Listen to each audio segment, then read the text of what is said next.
So golfers are obsessed with lag, and they all try and do this, drag the handle into the body to narrow the swing. In doing so, it causes loss of wrist extension, lots of face opening, which has a knock-on effect to your impact. We want to give you space and time to turn through the golf ball correctly and maintain your wrist angles by proper biomechanical function. So today's lesson, and I believe it's a really important one, is all about lag. The pitfalls when trying to get lag, the mistakes I see with people when they try and put lag into their golf swing, and really lots of information around lag, why it's important, why it's not important, and how you should do it correctly. Keep watching to learn the magic secrets about getting lag the right way.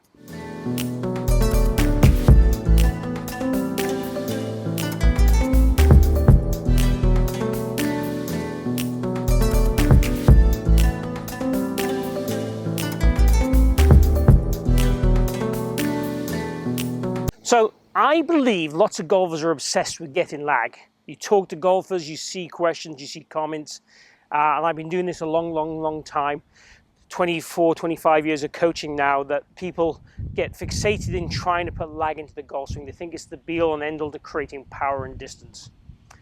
Admittedly, if you maintain some wrist angles, then you are going to create a stored up energy to release it in the right spot of the golf swing. If you cast that golf club very early, then obviously you're going to waste a lot of energy.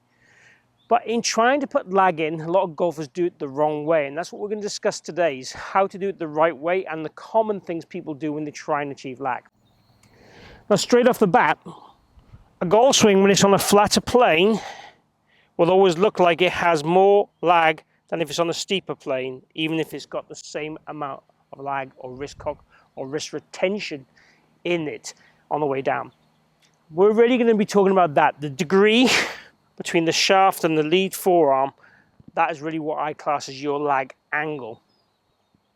Now, when golfers try and produce more lag, what tends to happen as they start the downswing is they'll tend to do this. And you'll see there by doing that what I've actually done, and I'll come closer to the camera. My lead wrist has gone into massive extension. In order to narrow the club, that's the only way I can do that.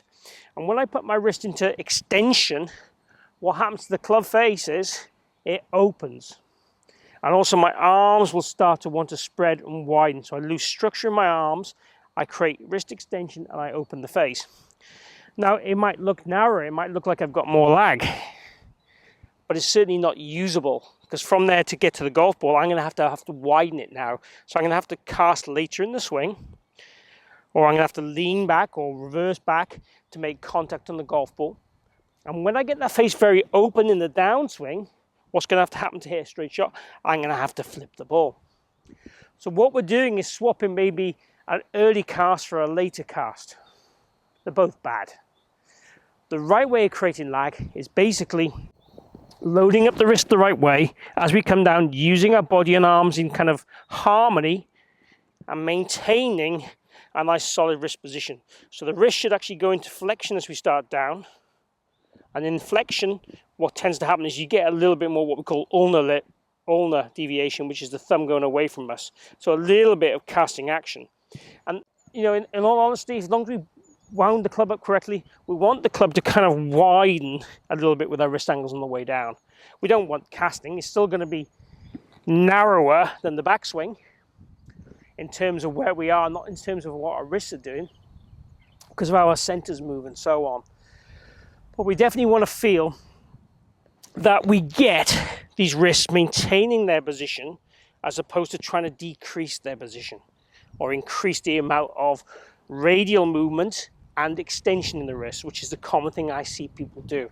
They try and increase this. That's definitely not what I want to see you do on the golf swing. If we do some swings where we go to the top and create a kind of L shape, but then on the way down, just try and feel it's just naturally unwinding. And then when we get to this last parallel with the shaft, we want to see that this hand is roughly on our thigh. That's kind of what our goal is, and the club is still pretty much parallel to the ground. That's what we're looking for. I'm rehearsing that move is what I want, and I want to see this left wrist fairly flat at this stage. Slightly bowed is absolutely pretty cool too. So if it's slightly bowed, the club face gets more closed, and if it's more closed through the golf ball, we can turn, keep the wrists in a more forward position and be more passive with our hands through impact, which is something I really like golfers to try and achieve.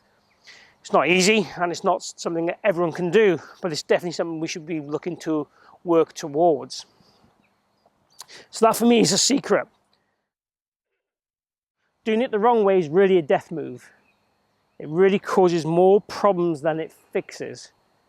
What you see with a lot of elite golfers, they're actually trying to put more what we call ulnar deviation in the downswing because they tend to get too narrow, too forward, and they're trying to create that space and time to be able to unwind.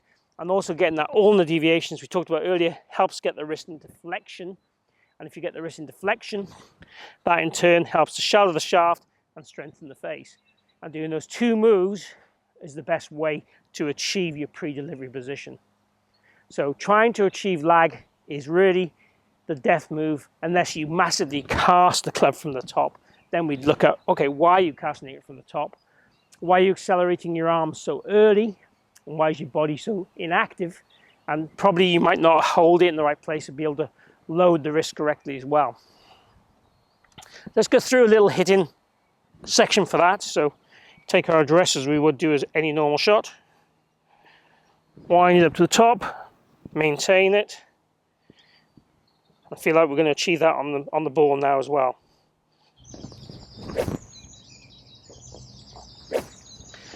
So just nice and easy, not trying to hit that too hard, just really focusing on trying to maintain good, simple, solid positions, good structure in my wrists, good structure in my arms, and it felt really solid off the club. Again, if I was trying to do it the wrong way, it would feel completely horrible. So I hope you enjoyed me looking at lag and how we can try and create it better. Ideally, it's all caused by obviously the reverse cycle, if you like, you know, the cause and effect, winding up correctly and unwinding correctly. But obviously trying to put lag into your golf swing is normally the death move for most golfers. If you've enjoyed the video, please click like and share the video. Really appreciate if you can do that. Also, please comment down below, chat, tell me what videos you want to hear from me in the future, and I'll make sure I try and take the channel in that direction. Thank you for watching today. Hope you've subscribed already. If you haven't, please hit my logo down this bottom corner and also hit the bell notifications to get all my latest videos as they come out. Hope to see you back here real soon at the Forest of Arden.